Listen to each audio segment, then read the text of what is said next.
ಸಚಿವ ರಹೀಮ್ ಖಾನ್ ಮತ್ತು ಈಶ್ವರ್ ಖಂಡ್ರೆ ಸ್ಟೋರಿಯನ್ನು ನೋಡಲೇಬೇಕು. ಯಾಕೆಂದರೆ ರಾಜ್ಯದಲ್ಲಿ ನಿಮ್ಮದೇ ಸರ್ಕಾರ ಇದೆ. ಅದೇ ರೀತಿ ಸಂಸದರು ಈ ಸ್ಟೋರಿ ನೋಡಬೇಕು. ಏನಾಗ್ತಾ ಇದೆ ಬೀದರ್ ಪರಿಸ್ಥಿತಿ. ಬೀದರ್ನ ನಾವು ಬೆಂಗಳೂರು ರೀತಿಯಲ್ಲಿ ಮಾಡ್ತೀವಿ, ಮೈಸೂರು ರೀತಿಯಲ್ಲಿ ಮಾಡ್ತಿದ್ದೀವಿ ಅಂತ ಬರೀ ಸ್ವತಂತ್ರ ದಿನಾಚರಣೆಯ ದಿನದಂದು ಮೈಕ್ ಹಿಡ್ಕೊಂಡು ಭಾಷಣ ಮಾಡೋದಲ್ಲ ಸಚಿವರೇ. ಬೀದರ್ನಲ್ಲಿರುವಂಥ ರಸ್ತೆಗಳ ಪರಿಸ್ಥಿತಿ ಒಂದು ಸಲ ಈ ದೃಶ್ಯಗಳಲ್ಲಿ ನೋಡಿ ಯಾವ ರೀತಿ ಇದೆ.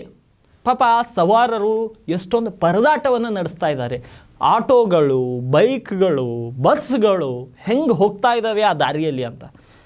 ಏನೋ ಶಿವನಗರದ ಬಳಿ ಸಂಪೂರ್ಣವಾಗಿ ರಸ್ತೆ ಹದಗೆಟ್ಟು ಹೋಗಿದೆ, ದೃಶ್ಯದಲ್ಲಿ ಕಾಣಿಸ್ತಾನೆ. ಆದರೆ ಇಲ್ಲಿಯೋ ತನಕ ಅಧಿಕಾರಿಗಳು ಸ್ಥಳಕ್ಕೆ ಭೇಟಿ ಕೊಟ್ಟಿಲ್ಲ, ಅದರ ಬಗ್ಗೆ ಪರಿಶೀಲನೆ ಮಾಡಿಲ್ಲ ಅನ್ನೋದೇ ಒಂದು ನಾಚಿಕೆಗೇಡಿನ ಸಂಗತಿ. ಯಾಕಂದ್ರೆ ಪಾಪ ಯಾರ್ದಾದ್ರೂ ಪ್ರಾಣ ಹೋಗ್ಲಿಕ್ಕೆ ಏನಾದರೂ ಕಾಯ್ತಾ ಇದ್ದಾರೋ ಅಂತ ನನಗೆ ಅನ್ನಿಸ್ತಾ ಇದೆ.